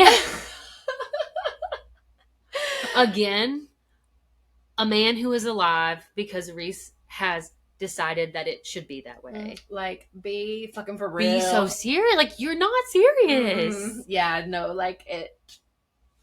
LOL. I don't know. Like, no. Awful. Yeah, that scene really... Which I didn't remember that scene, so when it happened... I didn't remember it either. I remembered someone coming to try to get her, but I couldn't remember who it was. Oh my god. And that's why, because I trauma blocked it out. Literally. I don't even want it to be a true scene. Yeah. It's so bad. Same. So like, but yet here we are, still clung to this hope that... I know. And I will remain clinging to that hope. Me too. Because I feel like he's smarter than this. Yeah, he's so much smarter than this. He's just like acting out of love for his friend. And Tamlin doesn't have anybody else. And Lucy doesn't have anybody else. Exactly. So they're just like stuck being dumbasses together. Yeah, like we have got to get Lucian in the Night Court, like friendly. Yeah. It's gonna have to happen. It's going to have to happen. And I love that Elaine is in the Night Court now, because now I think Lucian's gonna have to go. Girl. And I just need him out of the fucking Spring Court. Same, like away from Tamlin and whatever. Yes. Why does he have so much like control? I don't know. Like, yeah, I don't know. There's a lot to unpack there, but Lucian, he's got to come with us. What about you? What's your least favorite? My least favorite is the Weaver. Not necessarily like the whole, like as a whole, but the human like skin fat and hair. Ooh, caking. Yes.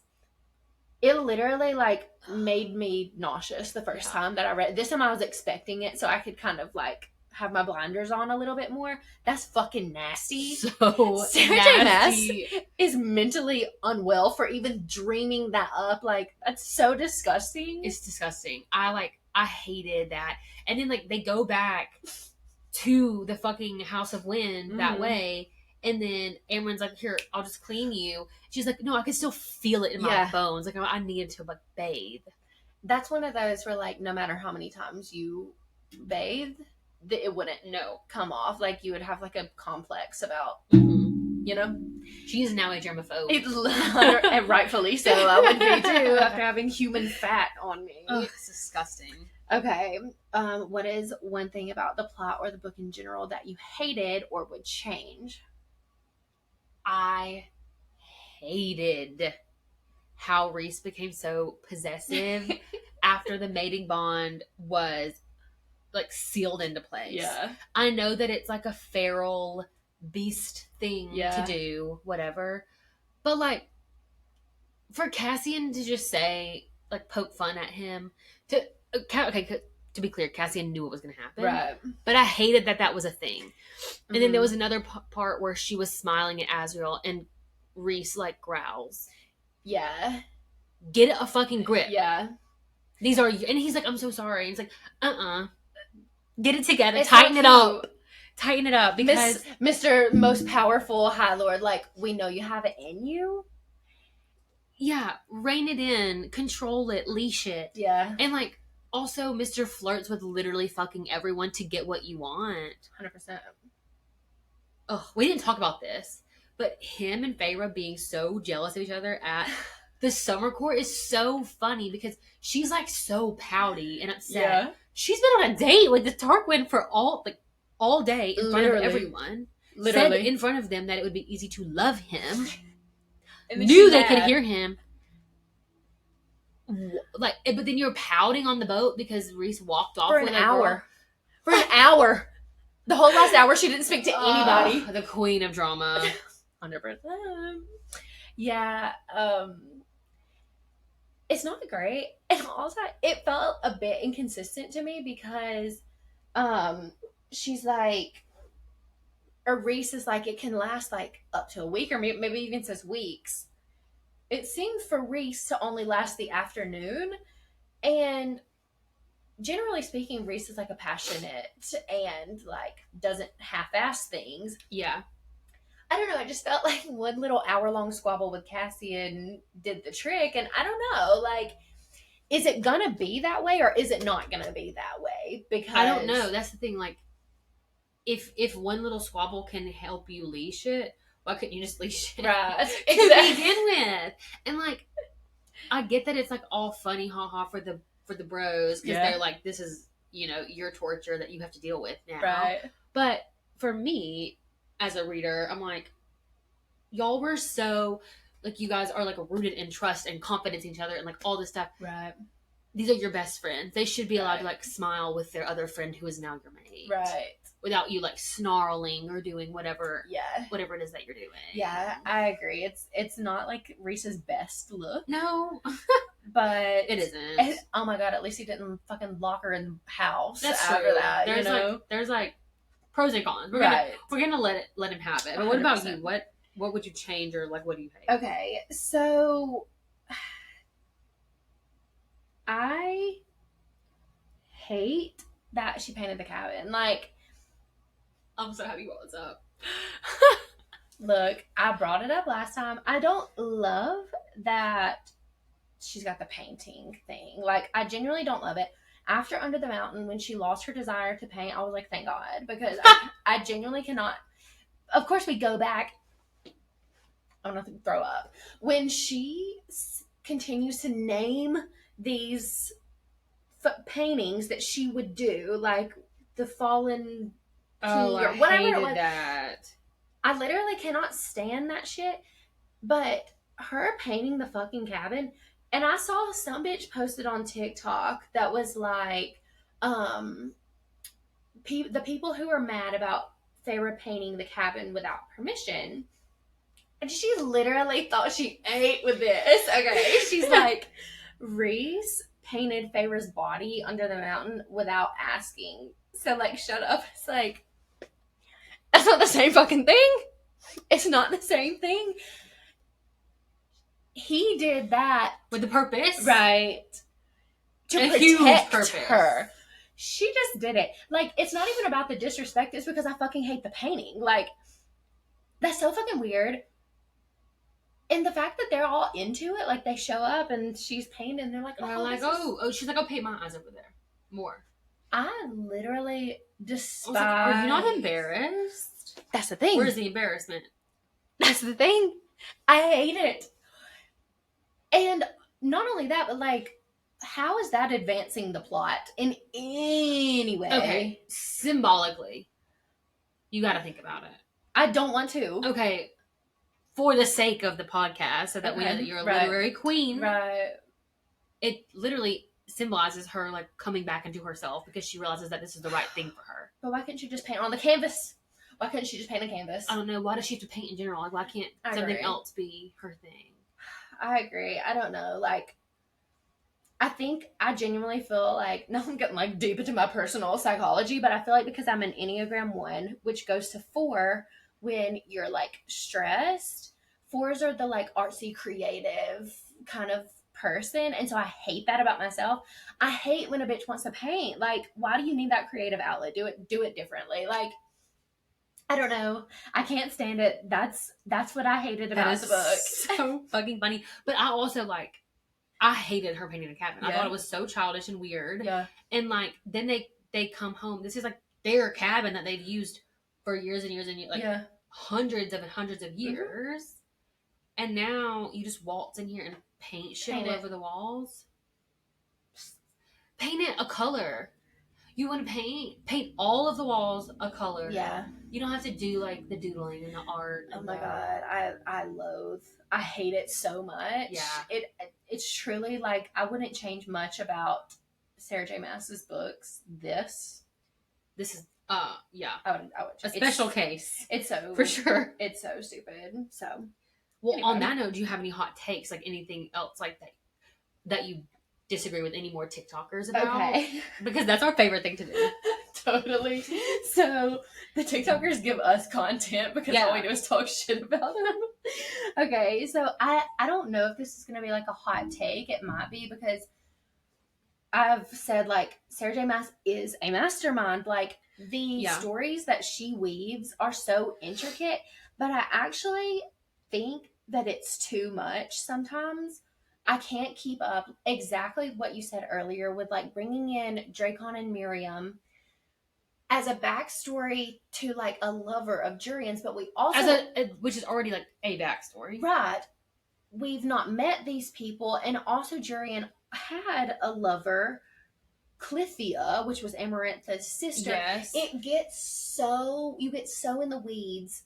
Like, I don't know, especially because you don't meet the people, because it's easier to remember their story when you've met them. Mm-hmm. It gets so lost. Like, I kept notes this time. I didn't the last time because I didn't know I needed to. Generally speaking, I can keep up with backstory. Yes. It gets so intricate that I have to like refer back.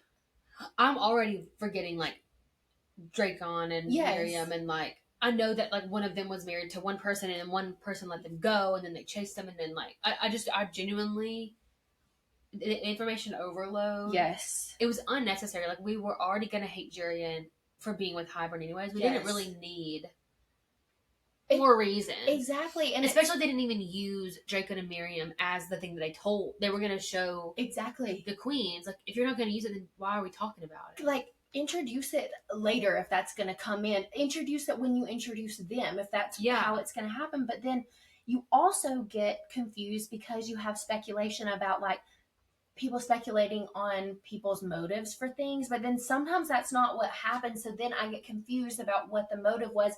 Then when it's 500 pages later and they refer back, I don't remember. I don't know which one was the true motive. Yes, I genuinely feel like I can't keep up. It does spiral.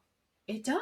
And I don't, like, we don't do spoilers, but like, it gets more intricate and more detailed and so twisty. It gets so twisty.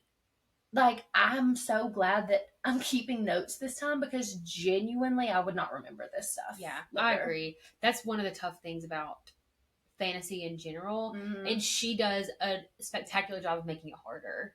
100%. Like, the reading is light and easy and like fun, but the storytelling doesn't always go in the correct chronological order for my brain to process. Right. Yeah, I completely agree. So that's my, I don't know if that's a hot take, because it's probably a common take, but it's okay. But it's like, I love that part of it because I love that she's a mastermind, but yeah.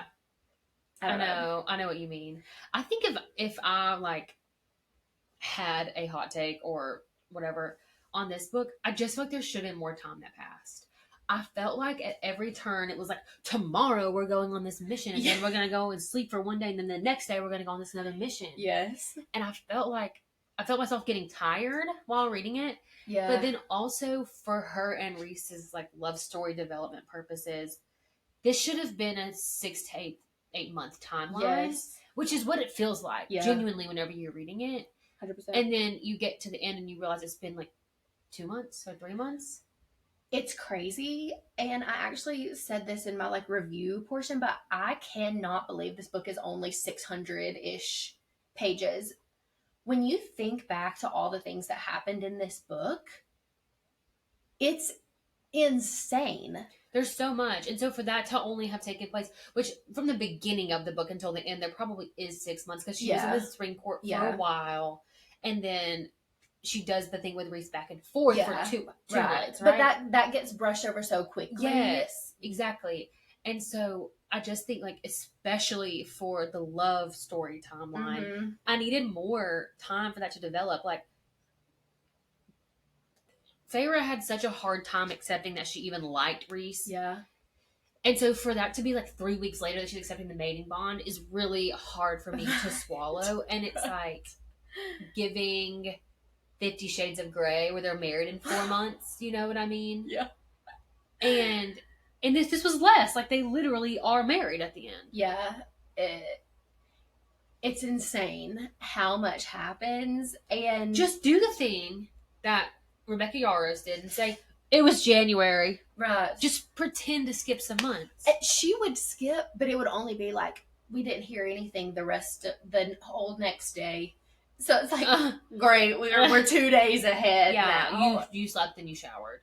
Yeah, and that's what I kept coming back to was like, or before I read this book, I was like, okay, let me think, what all happens in this book? And I was like, this. I was like, surely, maybe I must be mistaken. Some of these have to happen in ACOTAR. No, they all happen in this book.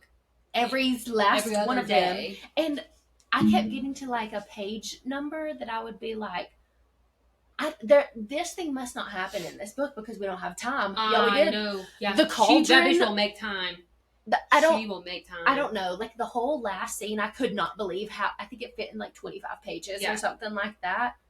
And I was not like left wanting. She gave me everything that I need. I don't know. Like, it's ridiculous. The timeline in this book, especially for the training purposes too.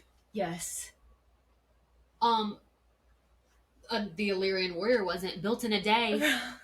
Okay. Right. Like, we needed time for her to like actually come into the training and do stuff. Yeah. And I know that they were like doing that on their missions, quote unquote, but it's not the same thing. And I just needed it to be longer. Not the book longer, but like the actual timeline. Yeah, no, I agree. And kind of like on that note, you really don't get a ton of her training. Like, she just says like, I trained with Cassian that day, or my training with Cassian over these last weeks. Like, but you really don't get to see that. And I think that's maybe why the attack on Valeris, and she shows her full power, it's so stunning because you like have like, oh yeah, you have been training. Huh? Exactly. And you kind of like don't really get the build up for that. So yeah, it was crazy. So let's go ahead and say our overall thoughts, Chili Peppers, and star ratings. What were yours? Okay, my Chili Pepper rating 2.5, maybe. It's just funny because it does start with a Tamlin sex scene. And it's like, it adds to the Chili Peppers for sure, but not much. But I would say that I did have an issue with one thing that happened as far as Chili Peppers go.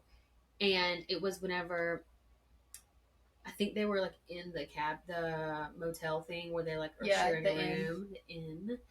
And she like wants to keep doing stuff, and he's like, he refers to it as when I lick you or when you lick me. I hated that. Yeah. So that is like docked points for that. But overall, I think it was like a good enough amount. It wasn't overwhelming. It was just enough to add to the story. But there was enough like flirtatious banter to like get me through. Oh, like, my God. That was plenty. And even the part like in the hewn. Wow, when I say it in my head, it comes out a lot better than it's coming out of my mouth.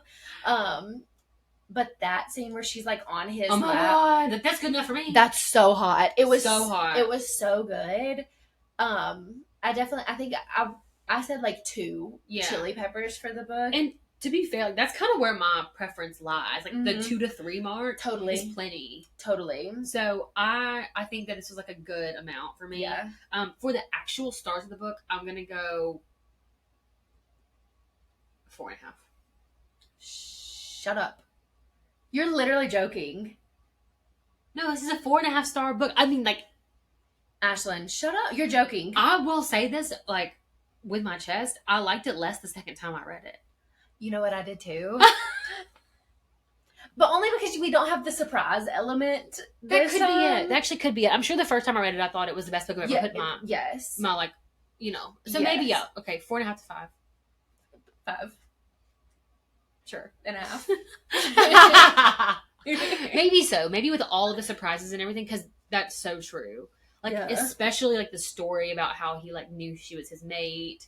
So and good. Everything. Yeah. Okay. We'll go 5 stars. No, we're going 5 stars. We're going 5 stars. With our chest, bitch. I can't believe you. The second time I didn't like it as much, but you're so right. It's because of. I know I'm right. It's a 5-star book. What are you talking about? Yeah, no, it's fine. It's fine. Okay. Anyway, not to bully you into rating the book what I wanted it to be rated, but I agree. I really don't have anything else to say besides screaming at you that it's a 5-star book. No, yeah, I think you're right. I think in hindsight, when I first read this book, I was like, I can't imagine a better book ever. Yeah. So, only to be proven wrong by Pink Book, but we'll talk more about that later. Absolutely. Well, I think we're through. Wow, we're not over 2 hours. We slayed. It was our timer at the beginning. Yeah. I think that really did make a difference. 100%, but I feel like I've been talking at a million miles an hour trying to get all of my thoughts out. Yeah. Maybe we should do this from now on, like just really race through it. Maybe we should, but then what's funny is that so after the podcast, Ashley and I normally stay on for another like 20 minutes still talking about the book. Yeah, and we should just, like, keep those archives and just, like, add them in later. 100%. So, time to pick a chaser. What's it gonna be? Oh, my God. I think we should do A Court of Wings and Ruin by Sarah J. Maas. What do you think? I don't think so.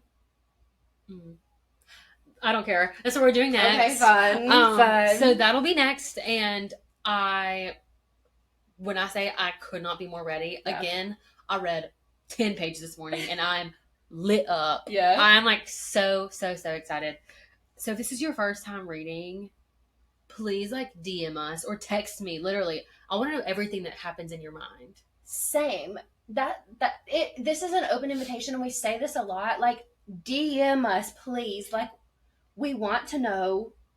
I could experience other people reading these books 100 times and never grow tired of it. No, because it's always a different experience. Exactly. Everyone's so different. Exactly. And I'm so ready to be like in like the weeds. I was in the car with my husband today and I was like open the book and I was like, oh my God. Like literally I was like on page 4 like, oh my God, this book. And he was like, you've already read it. I was like, I forgot how good it was. It's so good, the story. It's so good. So, I think that's all we have today. Yeah. Oh, I did have a pop culture reference that I wanted to bring up. Stassi Schroeder had her baby, and Bo Clark had their baby. Middle name, Rhys. Yep. You think it's pronounced Risa Rice? We're going to have to wait to see because... I think it has to be Reese because it is like a common name. Right. I think it's Scandinavian or something. So I think it is Reese. The first name was cute. I think it was like Messer or something. Yeah. But yeah, not little nightcore icon. I love that for Messer Reese. Yeah, I think it's a cute Messer Reese. Like sounds good. I just hate the way it's spelled, as we know. We've hashed that out. Right. So, yeah, bold choice, but it sounds good together. Do you think she's read the books? No, I don't think so either. Because like as a normal person, you can't do that. Like you can't actually. Well, another thing from my point of view on Stassi, because I am such a Stassi girl. Like she's very like Victorian era. Like everything that she owns is vintage. I don't think that she'd be into like modern day fantasy. Gotcha. And she definitely like went through the archives to get that name, not realizing that it was like a very famous. Okay, I think you're probably exactly right because I feel like whatever journey Sarah J. Maas went through to find it for this book is what happened with Yes. her. I agree. Exactly. Yeah, little pop culture news. All right. So exciting. Well, thank you guys so much for tuning into The Club, the book club podcast that hopefully won't put you to sleep. We are so excited to have you guys here, available on Apple, Spotify, anywhere you get your podcast. We're also going to do this one on YouTube. Hopefully, the next time we can either figure out how to do a 2-mic setup or something, because I feel like we're like leaning in a lot, but we're going to try to keep working on the setup and the visuals. So if you're watching this on YouTube, please just go ahead and make sure to subscribe, give us a thumbs up, and submit any books that you want us to read. Not this year, but in 2024. You can send it to our Gmail at theclubgirlies@gmail.com. I use every time. Or you can DM us at Girlies of the Club. That's right. Okay, so we are going to be, as we talked about, doing all of the SJM except for Throne Glass this year, and then after January 2024, we're totally open to any recommendations. Katie's been devouring a couple different series, so y'all just let us know what you think. Thanks for tuning in. Yeah, we will see you next time. Bye.